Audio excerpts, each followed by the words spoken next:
Hi crafters, we're back for day 7 of the 30-day scrap challenge, and today we're talking sentiments and adhesive sheets. So if you have any die cuts that have sentiments, that's what we're going to be using today. I have 2 here that are retired, and I'm going to be using these today. I never sell my words because I just think sentiments are so helpful for when you're trying to make a card. And so when these retire, I make sure to hold on to them. The other thing you'll want to use for this strategy are some adhesive sheets. So I get mine from Stampin' Up! And I love them. I use them all of the time. They come in a pack of 12 and they are 6 by 12 inches long. So we're going to pull out one sheet and we'll eventually cut this down for our project in a minute. The other thing I would recommend, if you don't already, is to have some white pieces of cardstock already cut up. I like to keep mine in this little Sterilite drawer. It's the perfect size. So I have one for white, then I have one for vanilla, and then this drawer actually has foam sheets, which we're not using today. But I use these on the inside of my card so that I can write my message. But sometimes I also use them for like a mat or a background. But I like just having them already cut down to the 4 by 5 1/4 size. Next, I'm going to grab my white piece of cardstock and then the die that I'm going to be using. And then I'm just going to want to cut the adhesive sheets down to about the size that will cover the die. So I'm just going to freehand it like this. Okay, and then I'm going to put this adhesive sheet on the middle of the white cardstock, and they are perforated, so you have to sometimes pull them off in 2 separate.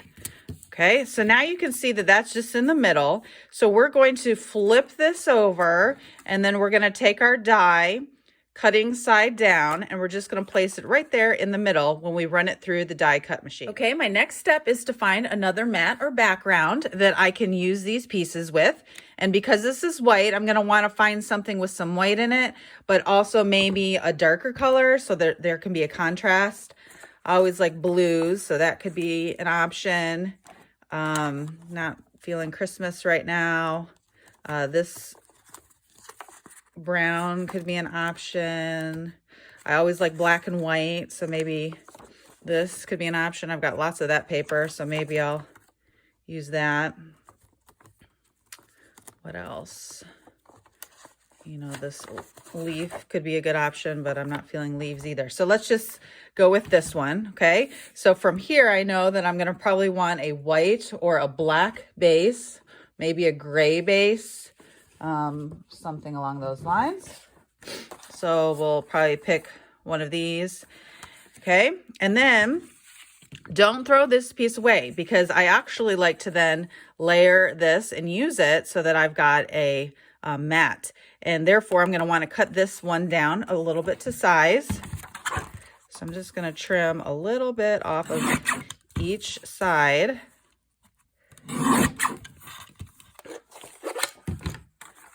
Okay, and that's going to give me some layers. So I'm going to go ahead and add that. And you won't be able to see it, obviously, and that's where I love to save paper. Okay, and now we're going to throw this thank you sentiment on there. And sometimes if it blends in a little bit too much, I might actually die cut this out again using black cardstock and then like double layer it so it gives it sort of a shadow effect.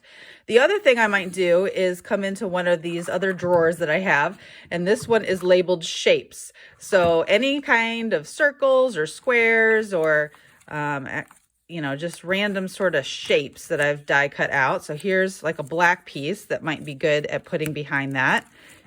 There's another black. Let's see. You know, if I wanted to add a different kind of contrasting color, I could pull that in there. Here's a gray. Yep, okay, that will work. And then that might look good on the gray. No, I think I might want to go with the darker black. Yes, I like that. Okay, so that gives you an idea of how you can try and use up, again, some mats and backgrounds, but try and get some die cut sentiments to make a good, easy card. So let me put this together and maybe make one more, and then I will come back. Okay, I finished this one up. If you remember, this ribbon was in my ribbon stash, so I just thought the black and white looked great with that. So quick and easy. I'm going to make one more, and this time I'm just going to pull on my stash. So anytime I cut a bigger shape out of the inside of one of these white pieces, I keep it on hand so that it's quick and easy to pull out and put as a background on a card. And so as I've been doing this challenge, I also... You probably remember I saw this little piece of paper, and it's not even a full 4 inches, but I can see that it will fit with one of these mats behind. So I'm going to do that. And then I'm going to pick my base, and I'm thinking maybe like a Bermuda Bay, or yeah, I love that. Or maybe even some kind of orange, like that might be a little bit too much for me. So I'm going to probably stick with this. And then using the same technique, I'm just going to put some adhesive sheets on the back of another word. And so this one says celebrate. So I'll make a great birthday card. This one is not scored, and I don't have my bone folder around, so I'll have to go get that later. But just quick and easy, again, nothing too fancy, but this is just how I like to use up my scraps and send cards to people as frequently as possible. Eek. Okay. This paper has been sitting in my stash for a really long time, so I'm glad. Looks like it needs to be trimmed a smidge on the bottom. Let's see if I can do this freehand, since I already have adhesive on it.